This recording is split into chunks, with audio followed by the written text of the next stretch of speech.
Então, pessoal, no nosso segundo módulo, nós vamos estar voltando o olhar para um segundo conjunto que é essencial também aí dentro da perspectiva do VBT, que é relacionado ao volume do treinamento. Nessa perspectiva, o volume do treinamento ele está relacionado diretamente entre o grau de fadiga e a velocidade do movimento. Também nesse módulo, nós vamos estar observando a organização do treino através da velocidade e os instrumentos para avaliar a velocidade do movimento. Então, pessoal, é intuitivo a gente pensar nesse sentido entre essa relação velocidade e níveis de fadiga. Então, estudos já mostram que há essa interação entre a fadiga e a perda de velocidade, sendo essa perda de velocidade aí como um indicador com um grau elevado aí para estimar a fadiga aí dentro da série de treinamento. Então, nesse sentido, à medida que durante uma sessão de treino a gente obtém aí limiares de perda de velocidade aumentado, a gente acaba causando aí um estresse mecânico, metabólico e hormonal no sujeito durante a execução ali do exercício durante a série de treinamento. Então aqui eu tenho uma classificação do esforço em virtude aí da magnitude da velocidade durante a série. Então aqui eu tenho a característica do esforço, que vai de pequeno ao máximo esforço que o sujeito realiza, relacionado diretamente com limiares de perda de velocidade. Então, quanto menor o esforço, menor será esse limiar de perda de velocidade, e quanto maior o esforço, maior será a zona ali de limiares de perda de velocidade.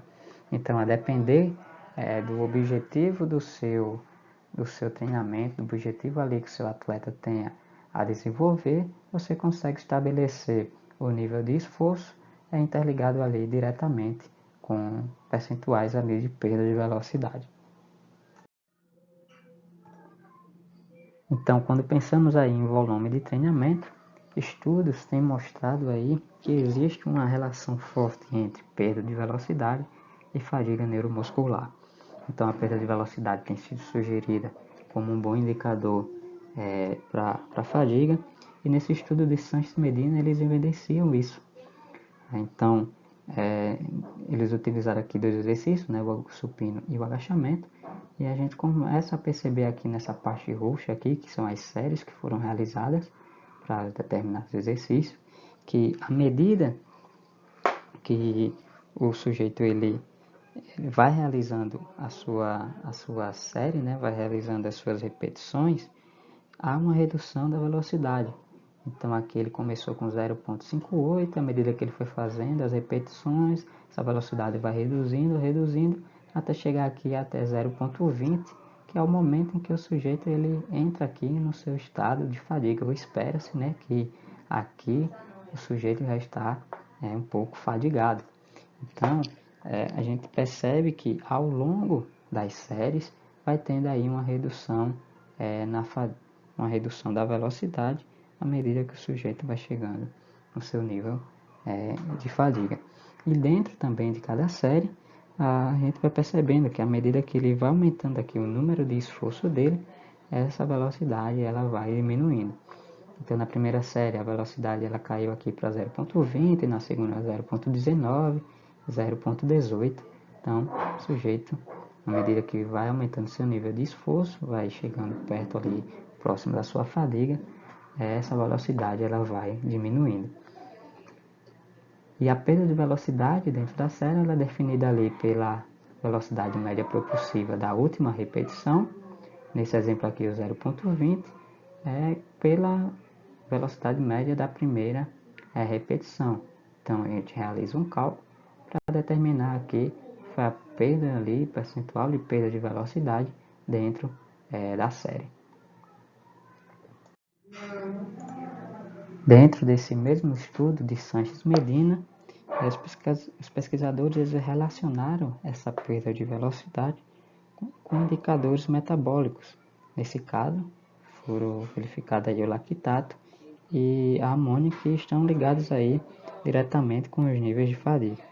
Então eles viram que a partir de uma perda de velocidade de aproximadamente aqui 20%, há um aumento desses marcadores de lactato e amônia durante a execução ali durante os procedimentos ali dos exercícios. Então, a gente parte aí do pressuposto que limiares maiores que 20% de perda de velocidade parecem implicar em aumentos aí nos níveis de esforço e fadiga dos sujeitos.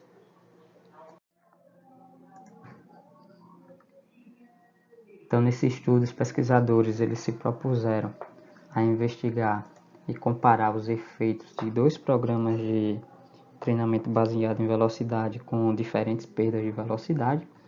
Então, foram divididos em dois grupos, no qual um treinou no VL15 e no VL30, ou seja, perda de velocidade de 15% e perda de velocidade de 30% durante o período de 6 semanas, com 18 sessões de treino, um exercício ali de agachamento.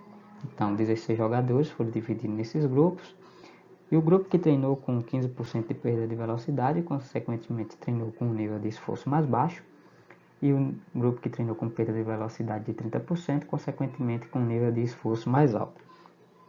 Entretanto, esses dois grupos eles utilizaram a mesma carga relativa, só tiveram diferenças aí nos volumes de repetição, no qual um usou perda de velocidade de 15% e o outro de 30%, como variável aí independente.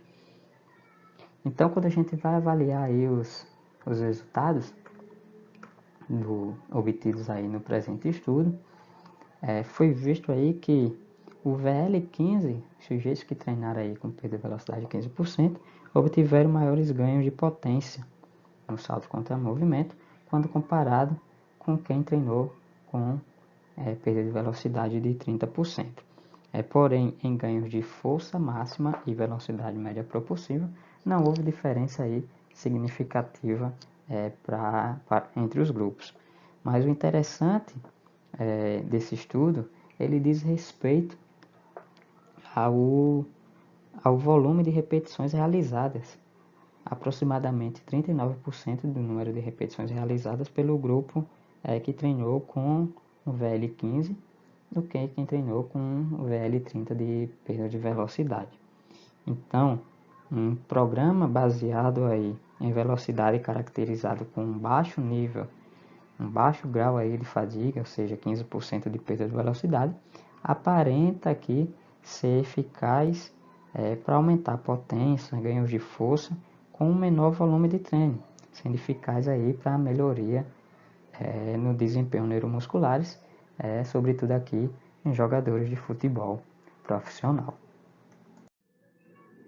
Então, nesse estudo do Fernando Parreira Blanco, ele reuniu 64 sujeitos treinados aí em treinamento de força durante um período de 8 semanas, no qual realizaram aí 2 sessões por semana de 3 séries do exercício agachamento, com 4 minutos de descanso e com a intensidade aí relativa de 75% a 80% do RM.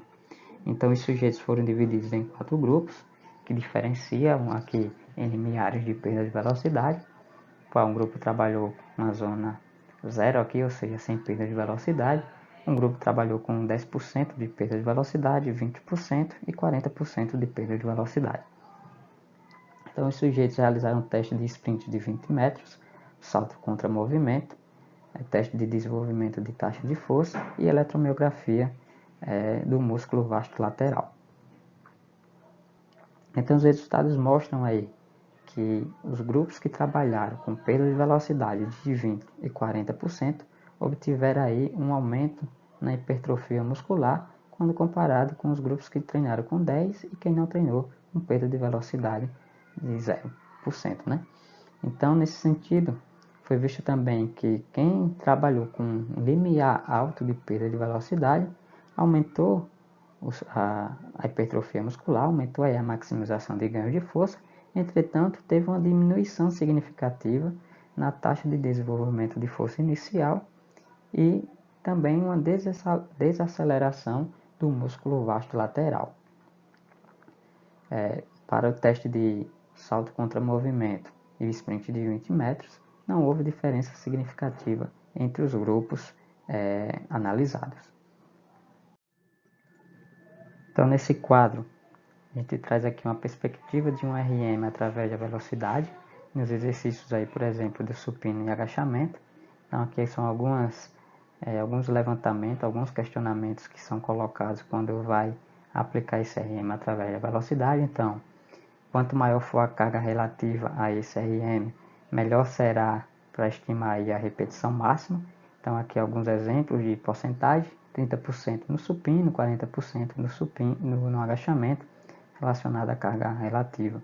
Então, aconselha-se a usar aí cargas intermediárias, né, que varia ali de 60% a 80%. Realizar o número de repetições com cargas leves, baixo ali de 50% de um RM. Realizar 2 repetições com carga intermediária, que varia de 50% a 75% de um RM. E uma repetição máxima quando essa carga for muito elevada. Estabelecer um tempo de descanso entre 2 minutos, se for utilizar cargas leves, e 5 minutos se for utilizar umas cargas intermediárias e elevadas. Existem os valores de referência de um RM para o exercício de agachamento, que ele varia aí de 0,35 metros por segundo a 0,32 metros por segundo. E no exercício do supino, de 0,20 metros por segundo e 0,15 metros por segundo. Então, por fim, para trabalhar com um treinamento baseado em velocidade, a gente necessita de alguns equipamentos, como acelerômetros, encoders e aplicativos que vão nos fornecer as medidas necessárias para construir aí a prescrição, a otimização durante uma sessão de treino de força. Então, utilizando essas tecnologias através de acelerômetros, encoders, o VBT ele aparenta ser um ótimo parâmetro para tempo, eficiência, risco e proporcionando aí ótimos ganhos com menos trabalho, vamos dizer assim.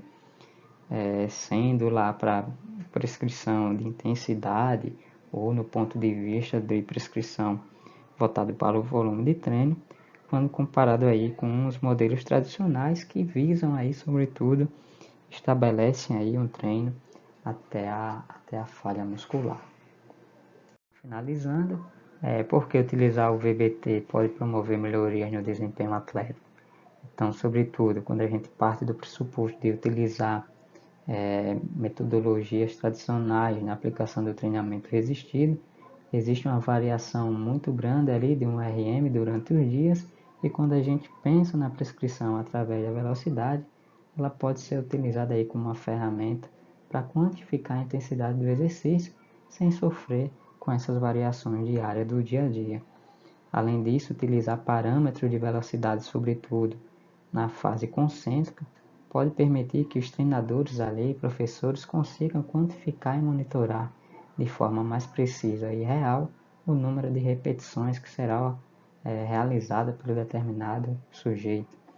Então, utilizar parâmetros de velocidade pode ser uma alternativa para melhorar a prescrição de exercícios específicos, visando aí o meio esportivo, e acima de tudo, a metodologia do VBT consegue fornecer ali um feedback online de forma imediata, e com isso a gente tem os dados ali em tempo real e o treinador consegue ali ter uma maior precisão para direcionar o feedback lá para o atleta com maior precisão, além de aumentar a motivação durante o exercício.